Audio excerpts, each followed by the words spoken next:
আজ বিশ্ব হার্ট দিবস। প্রতি বছর 29 সেপ্টেম্বর এই দিনটি পালিত হয়। মানুষকে হার্ট বিষয়ক রোগ সম্পর্কে সচেতনতা বৃদ্ধির জন্য প্রতি বছর এই দিনটি পালিত হয়ে আসছে। এই বছর এই দিবসের প্রতিপাদ্য হল use heart for action.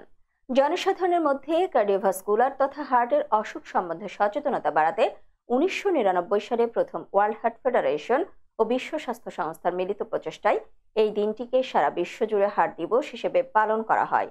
World heart ফেডারেশনের প্রেসিডেন্ট অ্যান্টনি বয়েস দে লুনা এই বিশেষ দিনটিকে উদযাপনের কথা বলেন। যত দিন যাচ্ছে তত বেশি যেন হার্টের নানা সমস্যা বৃদ্ধি পাচ্ছে। বর্তমানে অল্প বয়সী ছেলেমেয়েরাও এই রোগে আক্রান্ত হচ্ছে, অথচ সুষম খাদ্য গ্রহণ, ফাস্টফুড জাতীয় খাবার থেকে বিরত থাকা, নিয়মিত শরীরচর্চার মাধ্যমে এই রোগের ঝুঁকি থেকে অনেকটাই মুক্ত থাকা সম্ভব। তাই সচেতনতা বৃদ্ধি এই দিবস পালনের মূল উদ্দেশ্য।